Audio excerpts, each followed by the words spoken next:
there, my name is Darya Abdollahi, and today I'm going to talk to you about the transportation, the storage, the discovery, the distribution, the recovery of natural gas in Canada. Natural gas. What is natural gas? It is a mixture of gases that is formed from the fossil remains of ancient plants and animals that bury deep beneath the earth. What is it used for? Natural gas is used to heat homes, cook food, dry clothes, heat water, and help produce electricity. So here we are inside my house, and I'm going to show you the main uses of natural gas. Here we have a gas stove, which you use to cook food. Over here we got a gas fireplace, which apparently uses to heat a dog, but you know, hi buddy. Okay, so now we're going to go downstairs, and I'm going to show you different things downstairs. So here we are down in my basement. Watch out everybody, low ceilings. That's why I always got my hard helmet on. I'm going to show you other uses of natural gas in your home. Here we got the natural gas line that goes from outside your house into the furnace and then gets distributed off like a highway out here to your hot water tank and out to our barbecue. And that's it for today, guys.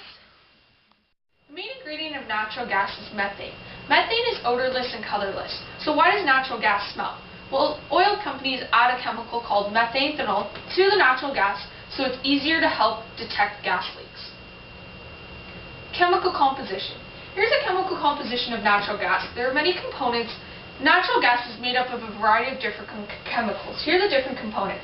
Methane, ethane, propane, isobutane, normal butane, isobentane, normal pentane, hexanes plus, nitrogen, carbon dioxide, oxygen, and hydrogen.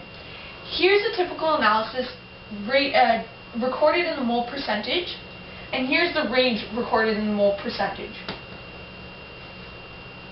Storage. Natural gas is stored in different parts of Canada. In Alberta, we have 7 different locations scattered throughout Alberta, and here at home in Ontario, we have a whole bunch of different locations scattered near Sarnia, and 1 location in Welland. Here are 3 underground formations and reservoirs of storage of natural gas. A is salt formations, C is aquifer reservoirs, and D is depleted reservoirs. Depleted reservoirs. Out of the 3 underground storage units, depleted reservoir is the cheapest, it's easiest to develop, operate, and maintain. There is no more recoverable natural gas, which leaves an underground formation capable of holding the natural gas. There are 2 different components that depleted reservoirs have that make it so they can store natural gas. Geological and geographical. Geographical, it means that it has to be close to consuming regions that consume the natural gas.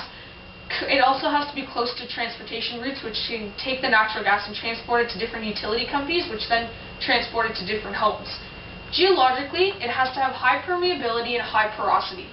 The porosity of the formation determines the amount of natural gas that it may hold, and the permeability determines the rate at which natural gas flows through the formation. Aquifer reservoirs. They're more expensive than depleted reservoirs and salt formations. They're usually used only in areas where there are no depleted reservoirs nearby. Aquifers are your underground absorbable, permeable rock formations that act as natural water reservoirs. And last but not least, we have salt formations. Salt formations are existing salt deposits. They are shaped in salt domes or salt beds, and they are much smaller than depleted and aquifer reservoirs.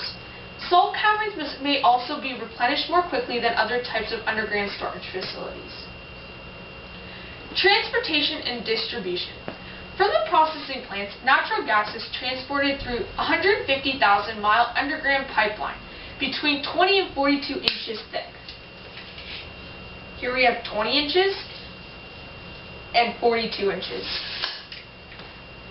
Compressor stations are located every 70 miles along the pipeline. Compressor stations pressurize the natural gas and keep it moving at 50 miles per hour. Then it reaches the utility company, and then the utility company adds that chemical called methanol. So it's just to add so natural gas leaks are easy to detect. It is then transported through the underground gas mains that act like major streets that branch off to individual homes and businesses. Here we are on a beautiful Saturday afternoon where it's pouring rain and we're sitting out here. We're going to tell you how your natural gas gets into your home and how you use it. So, in here you see under this dirt, there's a big pipe that goes out to your street and comes back and brings all the natural gas.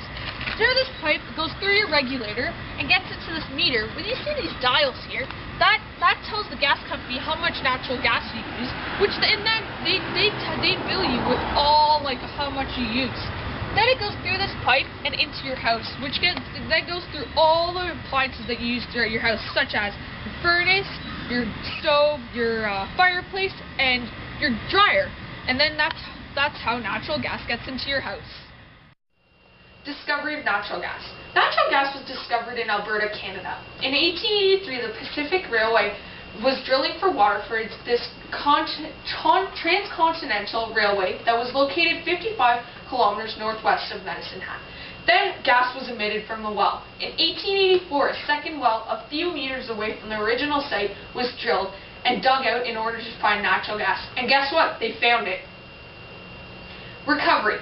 Recovery of natural gas is the separation of hydrocarbons and fuels from the actual pure natural gas. When you recover that pure natural gas, it is considered to be pipeline quality, and then it is purified through purification systems. After the machine brings out the natural gas through the well, it goes through a purification system at the processing plant. Then it gets sent throughout the pipelines to different utility companies. Fun fact. Natural gas was formed deep under the earth about 100 million years ago. In 200 BC, people in China used natural gas to make salt. Natural gas is also lighter than air.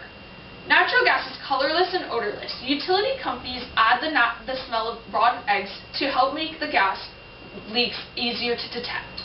Natural gas is measured in British thermal units, otherwise known as BTUs, which measures the heat content. One kitchen match gives off about 1 BTU of heat. The burner on a gas stove might give off more than 15,000 BTUs. Hello again. So here we are inside my house, and I'm going to show you how natural gas is measured. Well, it can be either, I'm going to show you two different methods. So, this is considered 1 BTU. This is considered 15,000 BTU. Just kidding. When natural gas is cooled to 260 degrees below zero, it changes states from gas to a liquid. So, thank you for watching. This concludes my presentation. Thank you for watching. And remember, if you smell rotten eggs, don't blame it on your dog.